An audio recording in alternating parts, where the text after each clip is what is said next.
अस्सलाम वालेकुम। आज इलेक्ट्रिकल इंजीनियरिंग के हिसाब से डिस्कशन करेंगे हम। इलेक्ट्रिकल इंजीनियरिंग एक इंजीनियरिंग फील्ड है। मैं फिर एफएससी की फ़िज़िक्स की किताब के हवाले से एग्जांपल्स दूंगा ताकि एफएससी के बच्चे के लिए समझना आसान हो। यानी एफएससी के बच्चे ने फ़िज़िक्स की किताब में इलेक्ट्रॉनिक्स का चैप्टर पढ़ा होगा, ठीक है? तो आप यही समझें कि वही इलेक्ट्रिकल इंजीनियरिंग है। आपने इलेक्ट्रॉनिक्स के चैप्टर में जो कुछ पढ़ा था, फ्लक्स के चैप्टर में जो कुछ पढ़ा था, यही सारी चीज़ें जो है ना, ये मेजर तौर पे इलेक्ट्रिकल इंजीनियरिंग का हिस्सा है कि इसमें आप इलेक्ट्रिसिटी, इलेक्ट्रॉनिक्स और ट्रांजिस्टर्स भी बच्चों ने फिजिक्स की बुक में पढ़े होते हैं, तो ये सारे एक्चुअली आप इलेक्ट्रिकल इंजीनियरिंग में पढ़ रहे होंगे। मेजर तो इसके टू जो इसकी कैटेगरीज हैं, सब कैटेगरीज, एक है पावर इंजीनियरिंग और है एक इलेक्ट्रॉनिक्स इंजीनियरिंग। वैसे आजकल जितने भी मेजर फील्ड्स हैं वो इलेक्ट्रिकल इंजीनियरिंग से ही ड्राइव हैं। For example computer science, computer engineering, artificial intelligence, ये सारे इलेक्ट्रिकल इंजीनियरिंग से ही ड्राइव है। और जहाँ तक सब्जेक्ट्स का ताल्लुक है, क्योंकि जैसा मैंने बताया कि क्योंकि मल्टीपल फील्ड्स का मिक्सचर ये है इलेक्ट्रिकल इंजीनियरिंग, इस वजह से इसके अंदर सब्जेक्ट्स भी मल्टीपल सब्जेक्ट्स के हैं।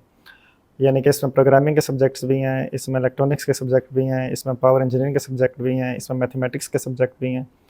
तो टोटल कोई 40 के करीब subjects throughout the 4 years program इसमें हम पढ़ते हैं। अच्छा, जिस तरह डिफरेंट फील्ड्स हैं उनकी रेगुलेटरी बॉडीज़ होती हैं, जैसे एमबीबीएस है, उसकी भी रेगुलेटरी बॉडी है। सिमिलरली इंजीनियरिंग की भी रेगुलेटरी बॉडी है कि जैसे पीईसी कहते हैं, पाकिस्तान इंजीनियरिंग काउंसिल, जो कि रेगुलेट करती है तमाम इंजीनियरिंग कोर्सेज़ को, जिसमें इलेक्ट्रिकल इंजीनियरिंग को भी यही रेगुलेट करती है।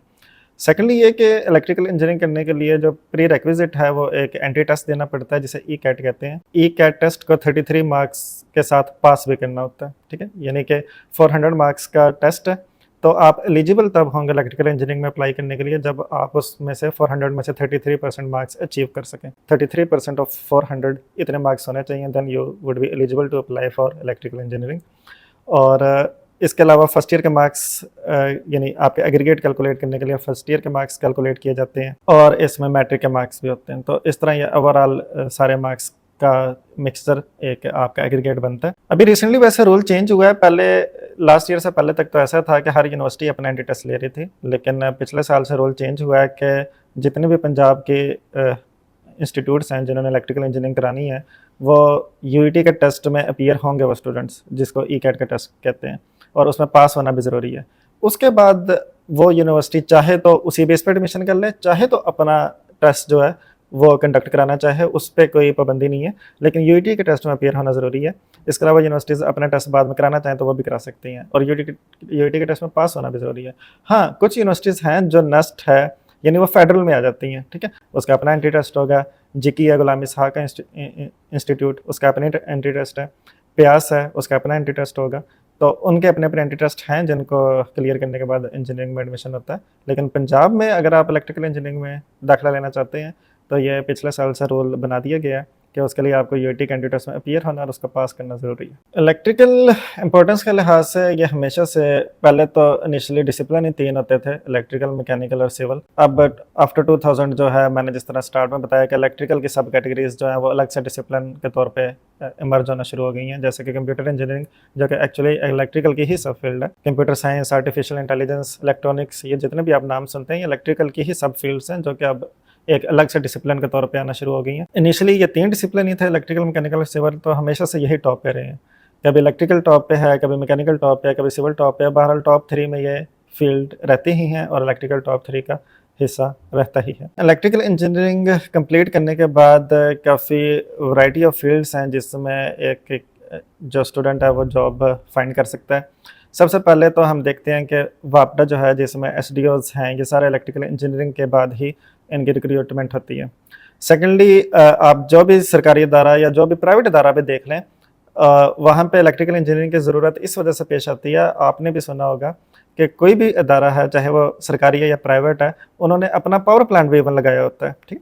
तो अब उस पावर प्लांट के मेंटेनेंस के लिए भी डेफिनेटली इलेक्ट्रिकल इंजीनियर की ज़रूरत है।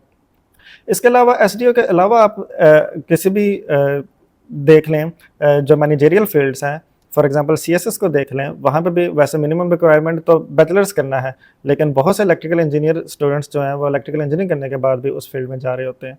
तो काफ़ी वास्ट फील्ड्स हैं, आप पावर से लेके इलेक्ट्रॉनिक्स, इसके अलावा मैनेजरियल पोजीशंस हो गई, या और भी जितने सरकारी इदारे हैं, वासा वगैरह हो गया, फेस्को तो खैर है ही है ना, यानी कि वापडा से रेलिवेंट जो अदारे हैं फेस्को, मैपको वगैरह वो तो है ही हैं।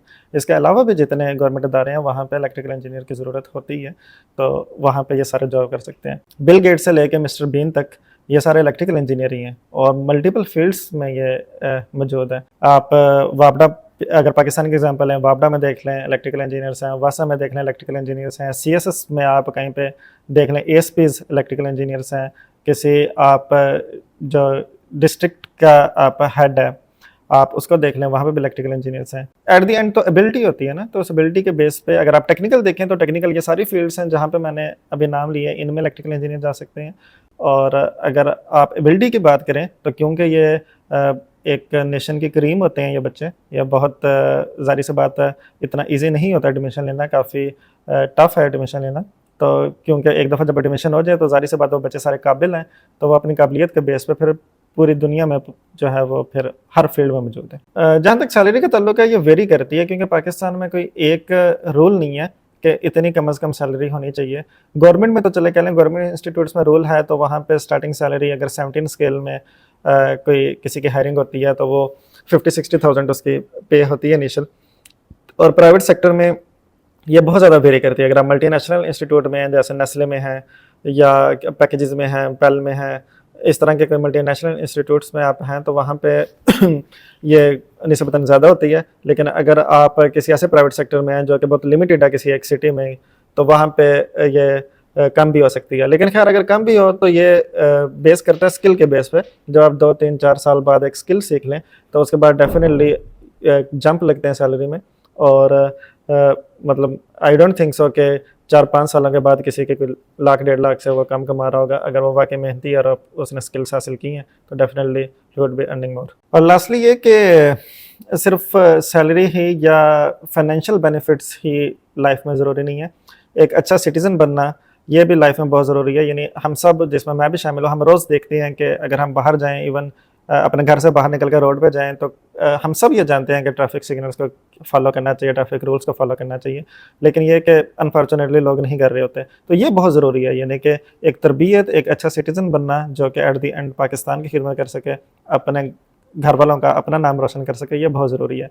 तो सारी चीज़ें फाइनेंशियली ही नहीं होती, उन्हें नहीं देखना होता, बल्कि एक तालीम एक्चुअली ऐसी होनी चाहिए कि वो, जिस तरह कहते हैं तालीम एक लाजवाल नेमत है, एक ऐसी दौलत है जिसे चुराया नहीं जा सकता। तो ये वाकई एक ऐसी लाजवाल दौलत होनी चाहिए और ये नज़र भी आनी चाहिए फिर कि एक गुड सिटीजनशिप के तौर पे आप जब एजुकेशन हासिल कर लें तो उसके बाद आपके किरदार से, आपकी एफर्ट से, आपके रवैये से ये नज़र आना चाहिए कि वाकई आप तालीम याफ्ता हैं।